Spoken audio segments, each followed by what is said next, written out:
మనము ధ్యానించేటువంటి అంశం ఏంటంటే యేసయ్య అడుగు జాడల్లో నడుస్తున్నామా. ఇది మొదటి భాగాన్ని మనం ఈరోజు ధ్యానం చేయబోతున్నాం. యేసయ్య అడుగు జాడల్లో నడుస్తున్నామా. యేసయ్య నడిచి వెళ్ళినటువంటి అడుగులు ఉంటున్నాయి, ఆ అడుగు జాడల్లో నడిచేటువంటి వ్యక్తులుగా ఉన్నామా అనేటువంటిది మనం ధ్యానించడం దేవుని యొక్క ఉద్దేశం అని నేను భావిస్తూ ఉంటున్నాను. పేతురు రాసిన మొదటి పత్రిక 1వ అధ్యాయం 1వ వచనం.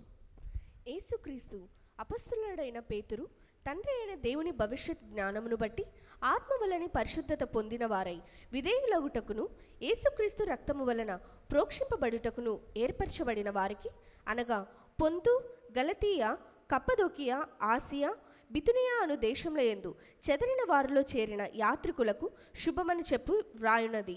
మీకు కృపయు సమాధానమును విస్తరిల్లునుగాక. చాలు. ఎందుకు ఈ పత్రిక రాశాడంటే మొదటి వచనంలో ఒక మాట ఉంది, దేవుని భవిష్యత్ జ్ఞానమును బట్టి. Four knowledge of God the father. దేవుడు భవిష్యత్తును చూపిస్తూ ఆ భవిష్యత్తులో జరిగేటువంటి వాటిని గురించి వివరిస్తూ ఉండగా పేతురు దానికి ఒక పేరు పెట్టాడు, ఏంటంటే భవిష్యత్ జ్ఞానము. భవిష్యత్తులో మీరు ఏ రకంగా ఉండాలి రాబోయేటువంటి దినాల్లో. అంటే పేతురు ఈ పత్రిక రాసినది మొదలుకొని ప్రభు రాకడ వరకు దేవుని బిడ్డ జీవితాల్లో ఉండవలసినటువంటిది ఏంటో దేవుడు భవిష్యత్ జ్ఞానాన్ని బట్టి పేతురుని ప్రేరేపించాడు. ఊరికి కూర్చొని రాయలేదండి పేతురు పత్రిక, దేవుని యొక్క వాక్యంలో వ్రాయబడింది భవిష్యత్ జ్ఞానమును బట్టి ఈ పత్రిక రాశాడంట. అది మొదటి కారణం. రెండవ కారణం 2వ వచనంలో ఉంది, ఆత్మ వలన పరిశుద్ధత పొందిన వారే. ఆత్మ వలన పరిశుద్ధుడుగా జీవించాలి అంటే పేతురు రాసిన ఈ యొక్క పత్రికను మనం చదవాలండి. ఈ 2 పత్రికలు రాయడంలో ఒక ఉద్దేశం ఉంది. ఆత్మ వలన పరిశుద్ధత పొందడానికి, నీ జీవితంలో పరిశుద్ధత వైపును అడుగులేయడానికి దేవుడు ఈ పత్రికను రాసి ఉంచాడు. అది 2వ కారణం. 3వ కారణం, యేసుక్రీస్తు రక్తం వలన ప్రోక్షించబడుటకును ఏర్పరచబడిన వారికి. అంటే ఇది ఎవరికి రాస్తున్నాడో చెప్తుంటున్నాడు, ఎందుకోసం ఈ పత్రిక రాస్తుంటున్నాడో చెప్తుంటున్నాడు. భవిష్యత్ జ్ఞానాన్ని బట్టి భవిష్యత్తులో రాబోయేటువంటి దినాల్లో, ఈ రోజే కాదండి రాబోయేటువంటి దినాల్లో మనం ఏ రకంగా జీవించాలి, మన కుటుంబాలు ఏ రకంగా ఉండాలి, మన ఆత్మీయ జీవితాలు ఏ రకంగా ఉండాలి అనేటువంటిది వివరిస్తూ ఉండగా దేవుని యొక్క ఆత్మ అతనితో మాట్లాడుతూ ఉండగా పేతురు ఈ పత్రికను రాశాడు అని నేను అనుకోనండి, రాయించాడు అని నేను అనుకుంటాను. ఎందుకోసం అంటే పేతురు విద్య లేని పామరుడని బైబిలే చెప్తుంది. పేతురు కూర్చొని రాసినాడు. ఒకవేళ దేవుడు జ్ఞానం ఇచ్చింటే రాసిండొచ్చేమో. బట్ ఒకటి మాత్రం వాస్తవం, పేతురు రాసినటువంటి పత్రిక అని అంటారు కానీ ఒకవేళ పేతురు రాయించి ఉంటాడు. కాబట్టి ఇది పేతురు ద్వారా లిఖించబడినటువంటిది. పరిశుద్ధాత్మ దేవుడు పేతురుపైకి దిగి వచ్చినప్పుడు పేతురు ప్రేరేపించబడి రాసినటువంటిదే ఈ పేతురు రాసిన మొదటి పత్రిక, 2వ పత్రిక. సరే, మరి ఈ పత్రికలో ఈరోజు మనం ధ్యానించేటువంటి వచనము పేతురు రాసినటువంటి మొదటి పత్రిక 2వ అధ్యాయము 21వ వచనం. క్రీస్తు కూడా మీ కొరకు బాధపడి మీరు తన అడుగు చాడల యందు నడుచుకొనున్నట్లు మీకు మాదిరి ఉంచిపోయేను. ఎందుకోసం ఈ పత్రిక రాయబడింది అంటే భవిష్యత్ జ్ఞానమును బట్టి రాశాడు. మరి భవిష్యత్తులో ఇప్పుడు 2021 మార్చి 21వ తారీఖున వాక్యం వింటున్నారే, లేకపోతే ఈరోజు వాక్యం వింటున్నారే, ఇప్పటి నుండి మన జీవితాలు ఏ రకంగా ఉండాలి అంటే ఆ ఏ రకంగా జీవించాలి అనే దానికి నిదర్శనంగా ఈ పత్రికను రాశాడు. ఏ రకంగా జీవించాలి అంట భవిష్యత్ జ్ఞానమును బట్టి పేతురుతో పరిశుద్ధాత్మ దేవుడు ఏం మాట్లాడాడు అంటే 21వ వచనంలో వ్రాయబడింది, మీరు తన అడుగు జాడల యందు నడుచుకొనున్నట్లు. మన జీవితంలో ఏ రకంగా మనం నడవాలి అంటే యేసు ప్రభు యొక్క అడుగు జాడల్లో నడవాలి. యేసు ప్రభు అడుగు జాడల్లో అంటే దేవుని అడుగు జాడలు కాకుండా లోకం యొక్క అడుగు జాడల్లో, ఫ్రెండ్స్ యొక్క అడుగు జాడల్లో, మన సొంత అడుగు జాడల్లో నడిచేటువంటి ప్రమాదంలోనికి క్రైస్తవ్యం వెళ్ళిపోతుంది అని 2020 సంవత్సరాల క్రిందటనే పేతురు ద్వారా, లేకపోతే ఒకవేళ యేసు ప్రభు చనిపోయినటువంటి ఒక 50-60 సంవత్సరాలకు ఏమైనా ఇది రాయబడి ఉంటుందేమో, లేకపోతే బిట్వీన్ 20 and 30 years లోపల రాయబడిందని చాలామంది భావిస్తారు. బట్ ఏది ఏమైనా రాయబడినటువంటి ఈ పత్రిక యొక్క ఉద్దేశం ఏంటంటే యేసుక్రీస్తు యొక్క అడుగు జాడల్లో మనం నడవాలి. యేసుక్రీస్తు యొక్క అడుగు జాడల్లో నడవాలి. దేవుని బిడ్డలారా, అందుకే ఈరోజు మనం ధ్యానించేటువంటి అంశం ఏంటంటే యేసయ్య అడుగు జాడల్లో నడుస్తున్నామా? యేసయ్య అడుగు జాడ, ఇది మొదటి భాగం. వచ్చే వారం మరొక భాగాన్ని మనము ధ్యానం చేద్దాం. మొదటి భాగంగా యేసు ప్రభు యొక్క అడుగు జాడల్లో నడిచేటువంటి దేవుని బిడ్డగా మనం ఉండాలి. యేసు ప్రభు యొక్క అడుగు జాడల్లో నడవాలి. అది యేసు ప్రభు యొక్క అడుగు జాడల్లో నడవడం అంటే ఏంటి? యేసు ప్రభు ఒకవేళ సముద్ర తీరాన్ని నడిచాడు అనుకో, యేసు ప్రభు యొక్క అడుగు జాడలు కనబడితే అందులో నడవచ్చు. మరి యేసు ప్రభు యొక్క అడుగు జాడల్లో నడవడం అంటే ఏంటి? యేసు ప్రభు ఏ రకంగా భూలోకంలో జీవించాడో అదే రకమైనటువంటి జీవితాన్ని మనము జీవించాలి. ఎందుకోసం అంటే యేసు ప్రభు బిడ్డలమని చెప్పుకుంటూ వేరే అడుగు జాడలో నడిచేటువంటి ప్రమాదం ఉంది. వేరే అడుగు జాడలో అడుగులేసేటువంటి ఛాన్సెస్ ఉంటున్నాయి.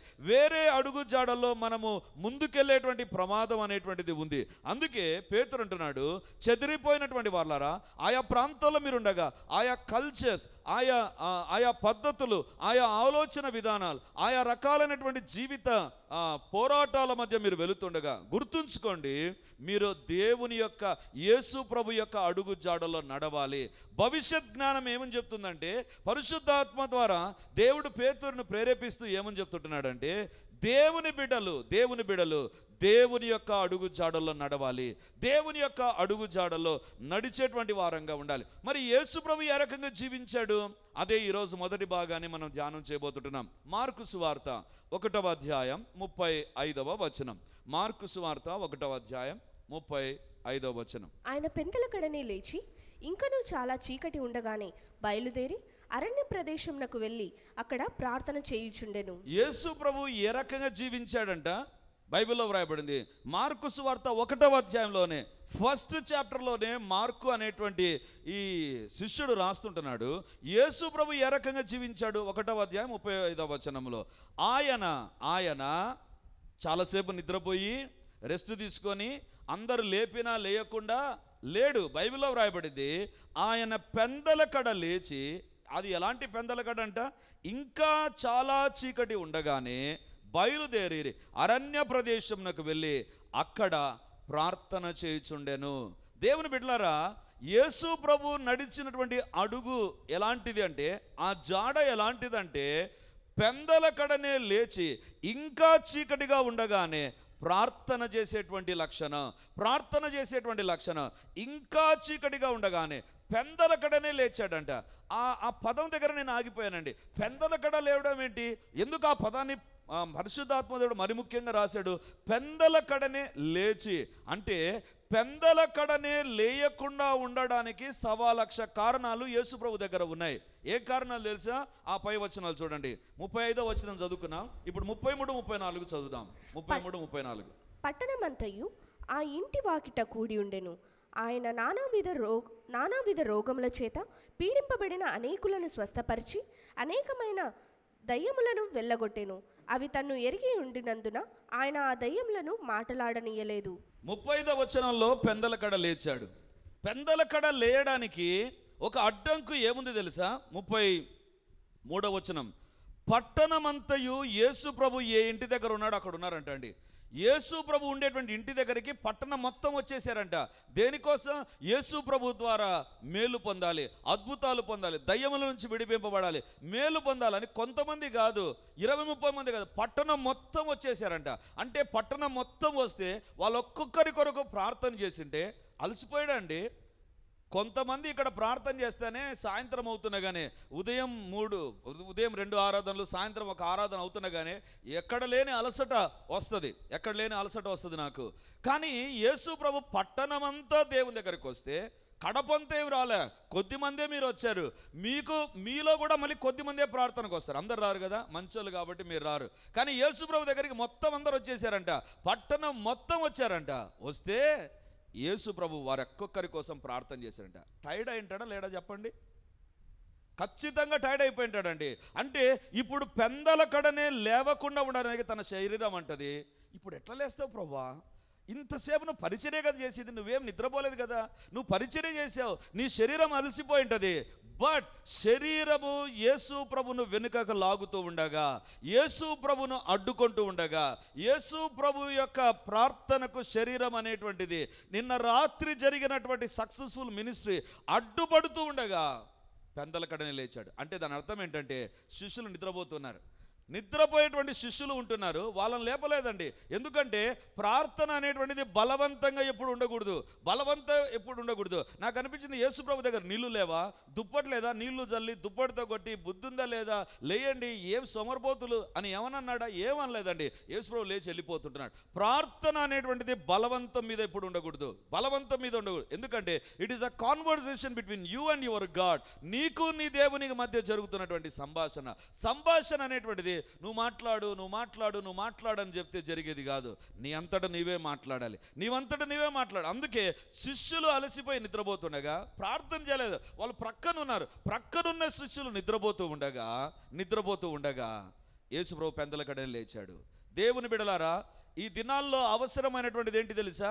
యేసు ప్రభు అడుగు జాడల్లో ఎక్కడ నడవకుండా ఉంటున్నారు తెలుసా దేవుని బిడ్డలు? పెందల కడనే లేచి ప్రార్థన చేయడం, ఎందుకు పరిచర్యలో morning, everyday morning, Monday to Saturday morning prayers అనేటువంటి ఉంటున్నాయంటే we must follow the footsteps of Jesus. Yesu ప్రభు యొక్క అడుగు జాడల్లో నడవలసిన వారంగా ఉంటున్నాం. యేసు ప్రభు పరిచర్య చేయలేదా? యేసు ప్రభు పట్టణానికే పరిచర్య చేశాడు, పట్టణంలో ఉండే ప్రజలకు పరిచర్య చేశాడు. ఆ ఇంటి చుట్టూ పట్టణంలో ఉండేటువంటి వారు ఉంటున్నారు. పెందల కడ లేచాడు. రెండవదిగా చూడండి 34వ వచనం, మార్కు సువార్త 1:34. ఆయన నానావిధ రోగముల చేత పీడింపబడిన అనేకులను స్వస్థపరిచి అనేకమైన దయ్యములను వెళ్ళగొట్టెను. అవి తన్ను ఎరిగి ఉండినందున ఆయన ఆ దయ్యములను మాటలాడనీయలేదు. 35. ఆయన పెందల కడనే లేచి ఇంకనూ చాలా చీకటి ఉండగానే బయలుదేరి అరణ్య ప్రదేశమునకు వెళ్ళాడు. యేసు ప్రభు బయలుదేరి ఎక్కడికి వెళ్ళాడు? ఎక్కడైతే ఖాళీ స్థలం ఉందో అక్కడికి వెళ్ళలేదండి. యేసు ప్రభు ప్రార్థన చేయడానికి ఒక స్థలం ఉంది, ఆ స్థలము దగ్గరికి యేసు ప్రభు వెళ్ళిపోతుంటున్నాడు. అంటే అరణ్య ప్రదేశంలో ఎవరుండరు, అక్కడ ప్రార్థన చేసుకోవడానికి సహకరించే చెట్లు ఉంటాయి, వాతావరణం ఉంటుంది. అక్కడికి వెళ్ళాడు, అక్కడికి వెళ్ళి ప్రార్థన చేస్తుంటున్నాడు. ఉదయకాలమున నీ ఇంటిలో అందరూ నిద్రపోతూ ఉంటే నువ్వు కూడా ప్రార్థన చేయాలనుకున్నప్పుడు వాళ్ళతో కలిసి ప్రార్థన చేసేదానికంటే నిద్రపోవడమే ఎక్కువ ఉంటుంది. కాబట్టి ప్రార్థన చేసే స్థలానికి రావడం దేవుని బిడ్డ యొక్క జీవితంలో ఉండవలసిన లక్షణం. బైబిల్లో వ్రాయబడింది యేసు ప్రభు అరణ్య ప్రదేశానికి వెళ్ళాడు. ఏమండి, ఆ దినాల్లో సమాజ మందిరాలు లేవా? లేకపోతే పేతురు యొక్క అత్తను అంతకుముందే బాగు చేశాడు, వాళ్ళ ఇంటికి వెళ్ళొచ్చుగా, వాళ్ళ ఇంట్లోనే మిద్దపైకి వెళ్ళి ప్రార్థన చేయొచ్చుగా. It is a disturbing place.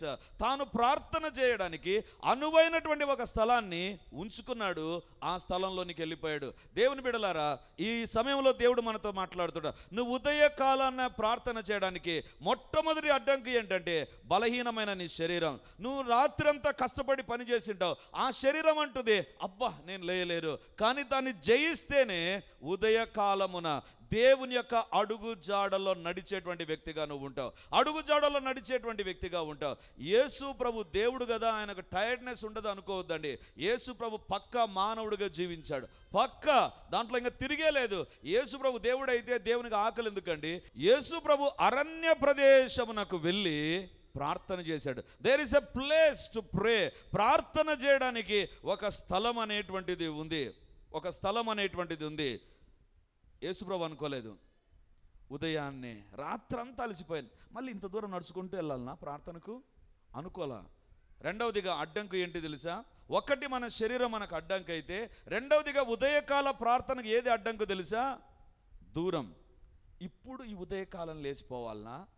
దేవునికి స్తోత్రం, ఈ దినాన మనకు బండ్లు ఉన్నాయి, కానీ అయినా ఉదయకాల ప్రార్థనలకు మనం వస్తున్నామా లేదా పరీక్షించుకోమని. అడుగు జాడలో నడవడం అది ఏదో ఉంది కాబట్టి రమ్మని నేను చెప్పానండి. నీవు దేవుని యొక్క అడుగు జాడలో నడిచేటువంటి వ్యక్తి అయితే యూ మస్ట్ ఓవర్కమ్ నెంబర్ 1 అబ్స్ట్రకల్ నీ శరీరం, నెంబర్ 2 ఒక డిస్టెన్స్ అనేటువంటిది ఉంటుంది, ఒక దూరం అనేటువంటిది ఉంటుంది. దాన్ని నువ్వు జయించవలసిన వ్యక్తిగా ఉంటున్నావు. మూడవదిగా ఏంటి తెలుసా? బైబిల్లో వ్రాయబడింది అరణ్య ప్రదేశంకు వెళ్ళి చల్లగాలికి చల్లగా నిద్రపోయానని ఉందా? ఏమనుంది అక్కడ? అరణ్య ప్రదేశమునకు వెళ్ళి అక్కడ ప్రార్థన. ఇప్పుడు యేసుప్రభుని అడుగుదాం. యేసుప్రభు ఎవరు చూడ్డంలా, ఎంతసేపు ప్రార్థన చేస్తావు? కొద్దిసేపు చేసి మళ్ళీ కళ్ళు మూసుకో. ప్రార్థనలో అడ్వాంటేజ్ ఏంటి తెలుసా? కళ్ళు మూసుకుంటే నిద్రపోతున్నామో, ప్రార్థన చేస్తున్నామో నీకు తెలుసు, దేవునికి తెలుసు, ఎవ్వరికి తెలియదు. ఎందుకు? ఇది నాన్న స్టైల్ ప్రార్థనలు ఉన్నాయి కదా, మౌన ప్రార్థనలు. మౌన ప్రార్థనలు అది చాలా గొప్ప అడ్వాంటేజ్గా ఉంటుంది సాతాను యొక్క ప్రయోగానికి. ఏంటి తెలుసా? అక్కడికి వెళ్ళి యేసు ప్రభు కామ్గా ఉండాల. ప్రార్థన చేసేటువంటి వ్యక్తికి ఈ దినాన అడ్డంకు ఏంటంటే ప్రార్థన చేయడమే. నువ్వు దేవుని బిడ్డవైతే ఖచ్చితంగా నీలో ఉండాల్సిన లక్షణం ఏంటంటే, యేసు ప్రభు అడుగు జాడల్లో నడిచేటువంటి వ్యక్తివైతే నీ జీవితంలో ఉండవలసిన లక్షణం ఏంటంటే, బైబిల్ చదవడం తర్వాత, దట్ ఈస్ వెరీ ఈజీ. లేదా చర్చికి రావడం ఇంకా చాలా సులువు. ఎందుకు? సాయంత్రం 7 నుంచి 8:30 లోపల అది ఎవరైనా రాగలిగినటువంటిది. కానీ వేకుజామునే ప్రార్థన చేయడం ఉంది చూసారా, అది సవాలుతో కూడినటువంటిది. అది కూడా వేకునే ప్రార్థన చేయడం. ఒకవైపు నిద్ర వస్తూ ఉంటుంది, ఒకవైపు నిద్రపోవాలనే ప్రేరేపణ అనిపిస్తూ ఉంటుంది. మా ఇంట్లో వాళ్ళందరూ నిద్రపోతుంటున్నారు, నేనేంటి ప్రార్థన చేయడం? అక్కడే నువ్వు ప్రార్థన చేయవలసిన వ్యక్తిగా ఉంటున్నావు. దేవుని బిడ్డలారా, ప్రార్థన అనేటువంటిది నువ్వు చేయవలసిన వ్యక్తిగా ఉంటున్నావు. ఈ దినాన కొరత ఏంటి తెలుసా? చర్చిలకు వచ్చే వారికి కొరత లేదండి, పాటలు పాడే వారికి కొరత లేదు, సాక్ష్యం చెప్పే వారికి కొరత లేదు, సేవలో సహకరించే వారికి కొరత లేదు. కానీ ప్రార్థన చేయడం అంటే చాలా కొరత. అందరము ప్రార్థన చేద్దామంటే ఎంతమంది ప్రార్థన చేస్తారండి? మీరు ప్రార్థన చేయండి స్టేజ్ ఎక్కంటే, అమ్మో స్టేజ్ పైన ప్రార్థన అయ్యే పని కాదు. యేసు ప్రభు యొక్క అడుగు జాడల్లో నడిచేటువంటి వ్యక్తి అయితే నీ జీవితంలో ఏముండాలి? ప్రార్థన అనేటువంటిది ఉండాలి. యేసు ప్రభు చనిపోయిన తర్వాత శిష్యులు ఎక్కువగా మనకు కనపడేది ఎక్కడండి? ప్రార్థనా స్థలంలోనే కనపడతారు. వాళ్ళు సేవ తర్వాత కనపడుతుంది మనకు. దేవుని బిడ్డలారా, ఆది సంఘంలో ప్రార్థన, శిష్యులు ప్రార్థన, దేవుని బిడ్డలు ప్రార్థన, మధ్యాహ్నం ఆకలవుతుండగా పేతురు ప్రార్థన, 3 గంటల సమయంలో టీ తాగేటువంటి సమయంలో పేతురు ప్రార్థన చేయడానికి ఆ యొక్క దేవాలయం. Prayer is everywhere in Christian realm in the first century. మొదటి శతాబ్దంలో ప్రార్థన. ఇప్పుడు మన జీవితంలో ప్రార్థన ఎంత ఉంది? ఆయన అడుగు జాడల్లో నడిచేటువంటి వ్యక్తి అయితే ప్రార్థన ఉందా? ఏముంది? పరీక్షించుకొని మన ప్రభు నా ముందు కోరుతుంటాను. యేసు ప్రభు అడుగు జాడలు ఏంటి తెలుసా? మార్కు 1:35 చెప్తుంది, ఆయన పెందల కడని లేచాడు. లేయడానికి అనానుకూలమైనటువంటి శరీరం అనేటువంటిది అడ్డుగా ఉన్నా లేచాడు. రెండవదిగా అరణ్య ప్రదేశానికి వెళ్ళాడు, దూరం అనేటువంటిది అడ్డుగా లేకుండా పోయింది. మూడవదిగా అక్కడికి వెళ్ళి కాముగా కూర్చోలా, అక్కడికి వెళ్ళి ప్రార్థన చేశాడు. దేవుని బిడ్డలారా, ఈ దినాన ఇది దేవుని యొక్క అడుగు అండి. ఇది దేవుడు వేసినటువంటి మొట్టమొదటి అడుగు. దేవుని బిడ్డల్లో ఈ దినాన కొరతగా అస్సలు లేకుండా ఉండేటువంటిది ఏదంటే, ఉదయకాలాన్న దేవుని దగ్గర కనపడ్డాం. మన శరీరం అడ్డుగా ఉంటుంది. యేసు ప్రభుకు 2021 సంవత్సరాల కిందట అడ్డుగా నిలబడింది శరీరం. యేసు ప్రభుకే నీకు నాకు అడ్డుగా నిలబడుతుంది. ఒక దైవ సేవకుడు ఏమన్నాడంటే, క్రైస్తవ జీవితం ఎక్కడ ప్రారంభమవుతుంది తెలుసా? నువ్వు మొట్టమొదటిగా జయించాల్సింది ఏంటి తెలుసా? చాలా సందర్భాల్లో పాపం అంటారు, లేకపోతే ఫ్రెండ్స్ అంటారు, అది ఇది అంటారు. కానే కాదు. మొట్టమొదటిగా జయించాల్సింది నీ దుప్పటిని జయించు. దుప్పటిని తీసి కూర్చొని నేను ప్రార్థన చేసుకోవాలి అంటావు చూసావా? అదే ఫస్ట్ స్టెప్ నీ జీవితంలో జయ జీవితానికి. సామెతల గ్రంథంలో ఉంది, సోమరికి వచ్చేటువంటి తలంపు ఏంటి తెలుసు? సాతాను అంటాడు, ఇంకా కొంచెం కాలం కాళ్ళు ముడుచుకొని నిద్రపో, ఇంకా కొంచెం కాలం నిద్రపో, అప్పుడేనా, ఇంకొక 2 నిమిషాలు పడుకో, ఇంకా 2 నిమిషాలు ఎక్కువ వద్దు, 2 నిమిషాలే ఎక్కువ వద్దనే వద్దు, 2 నిమిషాలే పడుకుందాం. ఆ 2 నిమిషాలు అయిపోయిన తర్వాత ఇట్లా చూస్తే ఏమైపోయింటుంది? 2 గంటలు తిరిగింటుంది. దేవుని యొక్క అడుగు జాడలు ఏంటి తెలుసా? మొట్టమొదటి భాగంలో ఉంటున్నాం. యేసు ప్రభు పెందల కడని లేచి ప్రార్థన చేశాడు. This is a very important in Christian life.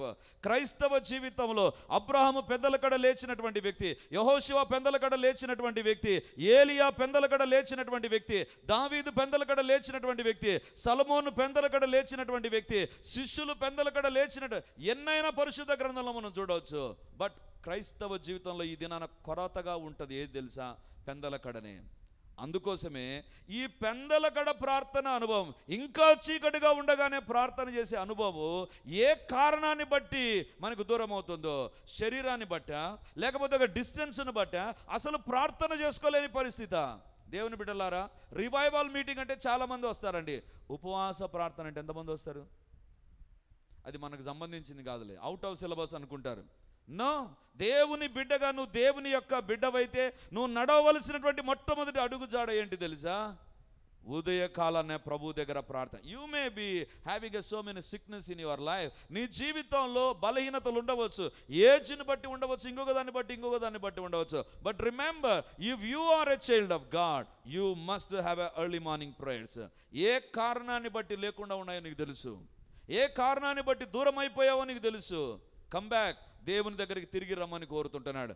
ఇప్పుడు ఉదయకాల ప్రార్థనలో ఉండేటువంటి ప్రాముఖ్యత ఏంటో 2-3 భాగాలను మీదుట నేను ఉంచాలని కోరుతుంటున్నాను. అసలు ఉదయకాల ప్రార్థనలో ఉండేటువంటి ఆశీర్వాదాలు అంటే there are some special blessings in the early morning prayers అండి. ఉదయకాలాన నీవు ప్రార్థన చేసేటువంటి వ్యక్తిగా ఉంటే కలిగేటువంటి శ్రేష్టమైన ఆశీర్వాదాలు ఏంటి తెలుసా?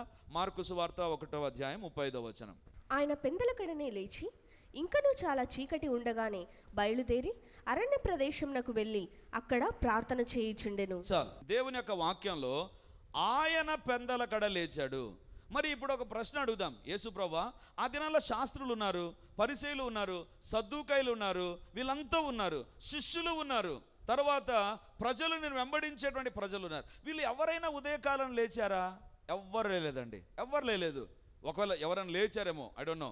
బట్ బైబిల్లో వ్రాయబడింది ఆయన పెందలకడ లేచి. ఆ దినాల్లో అలారం లేదు, మరి ఎట్లా లేచాడో యేసు ప్రభు కదా, దేవుడు కాబట్టి లేచాడు అంటారు కదా. Very simple. అదే దేవుని నీ దగ్గర పెట్టుకొని ప్రభా ఉదయకాలం లేపు ప్రభా అంటే, ఉదయకాలం లేచి అలవాటు ఉన్నటువంటి దేవుడు నువ్వు లేపకుండా నిద్రపుచ్చుతాడా? బ్రదర్, దేవుడు మంచి నిద్ర ఇచ్చాడు బ్రదర్ అని చెప్తుంటున్నావంటే నువ్వు దేవుని అడుగుజాడల్లో నడుస్తుంటున్నావో సాతాను అడుగుజాడల్లో నడుస్తున్నావో నీవే బేరీజు వేసుకోవాలి. మంచి నిద్ర ఇచ్చాడు బ్రదర్, ఉదయకాలాన ప్రార్థనకు రాకుండా. యేసు ప్రభు ఉదయాన్నే నిద్రపుచ్చే దేవుడు కాదు, ఉదయాన్నే లేపుతాడండి, ఉదయాన్నే లేపుతాడు. చాలామంది చెప్తూ ఉంటారు, బ్రదర్ ఉదయాన్నే నేను ప్రార్థన ఎవడో వచ్చిన తట్టి లేపినట్టుగా ఉంటుంది, లేచి కూర్చొని ప్రార్థన చేశాను. If you are having a desire to pray in the early morning, ఉదయకాలాన్ని ఇంకా చీకటిగా ఉండగానే అరణ్య ప్రదేశానికి ప్రార్థనా స్థలానికి వచ్చి ప్రార్థన చేసేటువంటి కోరికని కలిగి రాత్రి నువ్వు ప్రార్థన చేసి ఉదయాన్నే నన్ను లేపు ప్రభు అంటే అలారం కొట్టాల్సిన పనుల నువ్వు లేస్తావు, దేవుడు లేపుతాడు అంతే. దేవుని బిడ్డలారా, ఈ మొదటి భాగం ఏంటి తెలుసా? నీ జీవితాల్లో యేసు ప్రభు రోల్ మోడల్గా ఉంటే నువ్వు ఉదయకాలం లేస్తావు అంతే. యేసు ప్రభు నువ్వు వెంబడించే బిడ్డవైతే, అందుకే బైబిల్లో వ్రాయబడింది భవిష్యత్ జ్ఞానమును బట్టి. భవిష్యత్తు ఎలాంటి తెలుసా? రాత్రి ఎక్కువగా మేలుకునేటువంటి కాలంలో మనం జీవిస్తుంటున్నాం, నైట్ అవుట్లు చేసే కాలంలో జీవిస్తుంటున్నాం, నైట్ షిఫ్ట్లు ఉండే కాలంలో జీవిస్తుంటున్నాం. ఇంతకుముందు లేవు ఇవన్నీ. ఇంతకుముందు ఉదయం నుంచి సాయంత్రం పనిచేసి ఇంటికి వెళ్ళేటువంటి వారు. మన పూర్వీకులు చూడండి, రాత్రిలో నైట్ అవుట్ చేసినటువంటి దాఖలాలు ఇప్పుడు ఉన్నాయి. అందుకే భవిష్యత్ జ్ఞానమును బట్టి పేతురు మాట రాస్తుంటున్నాడు, భవిష్యత్తులో ఉదయకాల ప్రార్థనలు లేకుండా ఉండేటువంటి పరిస్థితి వస్తుంది. దేవుని బిడ్డలారా, నేనేంటి దీనికి నిదర్శనం అండి. I'm a night bird. నైట్లో ఎంతసేపు మేల్కొని నేను మెసేజ్లు ప్రిపేర్ అవ్వాలన్నా ప్రార్థన చేసుకోవాలన్నా నైట్ ఎంతసేపు, ఉదయాన్నే లేవాలంటే నచ్చేది కాదు. చాలామంది చెప్తూ ఉంటారు ఉదయకాలం లేచి ప్రార్థన, మనకు అవుట్ ఆఫ్ సిలబస్ అనుకునేవారు. రాత్రి మేల్కొన్నగా ఉదయం ఎందుకులే. కానీ పరిచర్య ప్రారంభించిన తర్వాత మొట్టమొదటిగా దేవుడు నాకు స్క్రూ తిప్పాడు, నువ్వు మొదట లేయాలి. అందుకే ప్రార్థనలు మీకోసం కాదు పెట్టింది, నా కోసం పెట్టా, నేను లేయాలి అని. దేవుని బిడ్డలారా, దేవుని యొక్క వాక్యంలో నీవు దేవుని రోల్ మోడల్గా కలిగినటువంటి వ్యక్తివైతే you will be having a morning prayers. ఇదేనా రోల్ మోడల్స్ ఎవరు ఉంటారండి? టీవీలో ఉండేటువంటి యాక్టర్స్, పేపర్లో వచ్చేటువంటి వ్యక్తులు, రాజకీయ నాయకులు, లేకపోతే ఇంట్లో ఉండేవారు, బంధువులు రోల్ మోడల్గా ఉంటారు. బట్ నీ దేవుడు నీకు రోల్ మోడల్ అయితే ఉదయకాలనే నువ్వు ప్రార్థన చేస్తావు. నీ దేవుడు నీకు రోల్ మోడల్ కాకపోతే ఉదయాన్నే నిద్రపోతుంటావు. దట్స్ వెరీ సింపుల్ అంతే. యేసు ప్రభు యొక్క అడుగు జాడలు నడవాలి అంటే అడ్జస్ట్ యువర్ షెడ్యూల్. ఒకవేళ షెడ్యూల్ టైట్ అయినా అలవాటు చేసుకో ఉదయకాలాన్ని లేచి ప్రార్థన చేయడం. కమ్ బ్యాక్, ఉదయకాలం ప్రార్థనకు రండి. ఎందుకు ఈ మాట చెప్తుంటున్నానంటే, మెసేజ్ ముందు నేను చెప్పాను, ఉదయకాలం అనౌన్స్మెంట్స్లో నేను ఒక మాట అన్నానండి, వీలున్నటువంటి వాళ్ళందరూ ఉదయకాల ప్రార్థనకు రండి అంటే పరిశుద్ధాత్మ దేవుడు మాట్లాడుతుంటున్నాడు. ఎవడిచ్చాడు నీకు అధికారం, ఆప్షన్ ఇవ్వమని? వీలైతే రమ్మని ఎందుకు చెప్తున్నావు నువ్వు? నాకు ఒక్కసారి షాక్ అయిపోయాను. అదేంటిది? వీలైతేనే కదా ప్రభా, శరీరం బాగుంటేనే కదా, బీపీ షుగర్ లెవెల్స్ కంట్రోల్లో ఉంటేనే కదా, లేకపోతే దూరంగా ఉంటారేమో కదా ప్రభా, రాలేరేమో కదా ప్రభా. ఈ తలంపుల మధ్య ఉండి వీలైతే రమ్మంటే దేవుని యొక్క ఆత్మ అంటున్నాడు. ఎందుకు ఆప్షన్ ఇస్తున్నావు? యేసు ప్రభు ఆప్షన్ తీసుకోవాలి. రాత్రి మేల్కొన్నాను, రాత్రి ఊరిలో పట్టణంలో ఉండే వారందరి కోసం ప్రార్థన చేశాను కాబట్టి let me have a option అని అనుకోలా. యేసు ప్రభు ఉదయకాలాన్న ప్రార్థన చేశాడు. దేవుని బిడ్డలారా, నేను ఒకవేళ అనౌన్స్ చేసినా చేయకపోయినా సోమవారం నుంచి శనివారం వరకు ఉదయకాలాన ఇక్కడ ప్రార్థనలు జరుగుతూనే ఉంటాయి. నీవు దేవుని రోల్ మోడల్గా కలిగినటువంటి వ్యక్తివైతే ప్రార్థనకు రా. ఒకవేళ నీ ఇంట్లో ప్రార్థన చేసుకునేటువంటి అవకాశం ఉందా, ఖచ్చితంగా ప్రార్థన చేయి. లేదా లేనటువంటి వ్యక్తివైతే కమ్ బ్యాక్, రమ్మని నేను కోరుతున్నాను. ఉదయకాల ప్రార్థనలు ప్రారంభించమని దేవుని యొక్క ఆత్మ నన్ను ప్రేరేపించినప్పుడు మొట్టమొదటిగా నేను అనుకున్నా, నా కోసమే నేను ఒక్కని వెళ్ళి ప్రార్థన చేసుకుంటా అని అనుకొని అనౌన్స్ చేశా. మనసులో ఏమిటంటే ఈ బ్యాచ్ ఎవరు రారు, అంతే కదా, స్త్రీలు ఉదయాన్నే ఎవరు వస్తారండి, కాబట్టి రారు. వచ్చేది ఈ బ్యాచ్లో పురుషుల్లో ఎవరో కొంతమంది దగ్గర ఉండేవాళ్ళు వస్తారు అనుకున్నా. విచిత్రం ఏంటి తెలుసా, బ్రదర్స్ తక్కువ, సిస్టర్స్ ఎక్కువ వచ్చారు. కానీ ఇప్పుడు ఏమైందంటే బ్రదర్స్ ఎక్కువైపోయారు, సిస్టర్స్. ఆరంభం బాగుంటుంది, కొనసాగింపే ప్రాబ్లం. దేవుని బిడ్డలారా, యేసు ప్రభు నీ రోల్ మోడల్ అయితే ఆయనకు అడుగు జాడలో నడవాలంతే. ఇంకా there is no second thought about that. ఆయన నిన్ను ప్రేమించేటువంటి దేవుడు మాత్రమే కాదు, ఆయన నీ దగ్గర నుంచి ఒక త్యాగాన్ని కూడా ఎదురు చూస్తాడు. ఉదయాన్నే నిద్ర లేచి రాగలిగిన త్యాగం నువ్వు చేయగలవా? అలాగైతే నా అడుగు జాడలో నడుస్తుంటున్నావు. హల్లెలూయా, హల్లెలూయా. పరిశుద్ధమైన దేవానికి స్తోత్రాలు తండ్రి, శక్తివంతుడమైన దేవానికి వందనాలు. ఈ సమయంలో మీరు మాతో మాట్లాడినటువంటి నీ యొక్క అమూల్యమైన మాటలు నాకు, మా అందరికి ఎంతో కనువిప్పును కలిగించే మాటలను మేము నమ్ముతుంటున్నాం ప్రభా.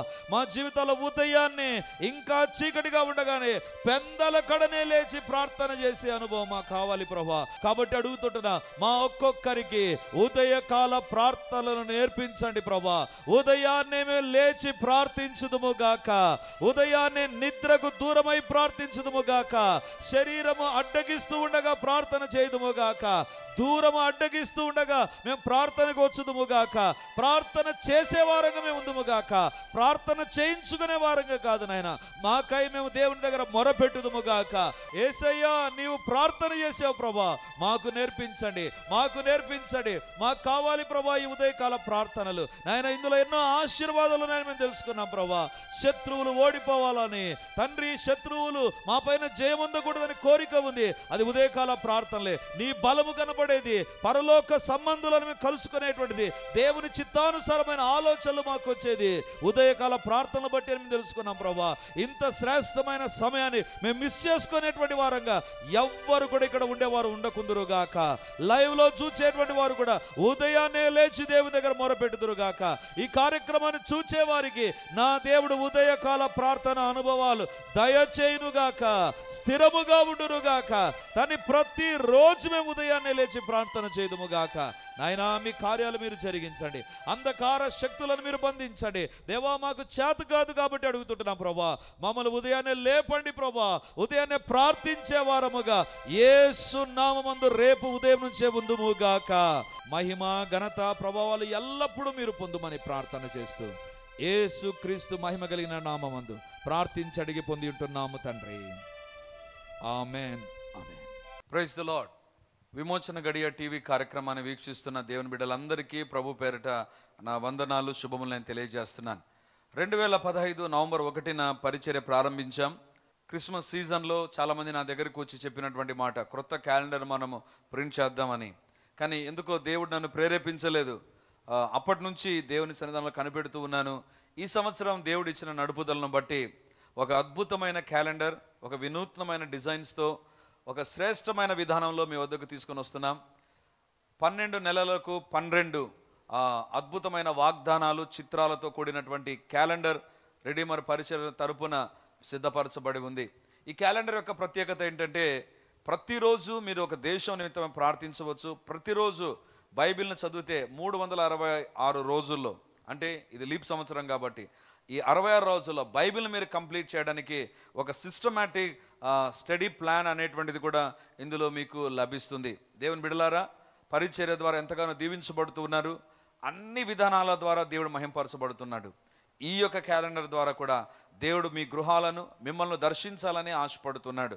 చాలా క్వాలిటీతో, చాలా శ్రేష్టమైన డిజైన్స్తో, అద్భుతమైన విధానంలో దేవుడు ఈ 12 పేజీల క్యాలెండర్, ఒక్కొక్క నెలకు ఒక్కొక్క ప్రత్యేకమైనటువంటి వాగ్దానము, తర్వాత వివిధ రకాలుగా దీన్ని డిజైన్ చేసి మీ వద్దకు శ్రేష్టమైన విధానంలో తీసుకొని వచ్చాం.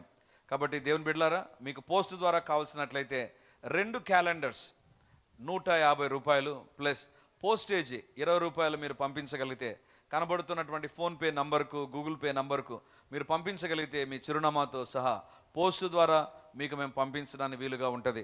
శ్రేష్టమైన ఈ క్యాలెండర్స్, కనబడుతున్నటువంటి ఈ క్యాలెండర్స్ మీరు పొంది మీరు అనేక మందికి దీవెనకరంగా ఉండినట్లుగా ఇతరులకు గిఫ్ట్ ఇవ్వడానికి కూడా ఈ క్యాలెండర్ని మీరు వాడాలని ప్రభువు నా ముందు కోరుతూ ఉన్నాను. చాలా ఖరీదైనటువంటి ప్రింటింగ్ మేము చేసాం క్వాలిటీతో, అందుకే ఆ రేటు ఉంచాల్సి వచ్చింది. ఎవరి డిజైన్స్ మేము కాపీ కొట్టలేదు, ఎవరి వాక్యాలను మేము కాపీ కొట్టలేదు. ప్రత్యేకంగా ఈ క్యాలెండర్ కోసం కొన్ని నెలల ప్రయాస తర్వాత మీ వద్దకు తీసుకొని వస్తున్నాం. దీవించబడండి. అనేకులకు ఈ క్యాలెండర్ ద్వారా ప్రభువును మీరు పరిచయం చేయాలని కోరుతూ ఉన్నా. దేవుడు మిమ్మును, మీ కుటుంబాన్ని దీవించునుగాక.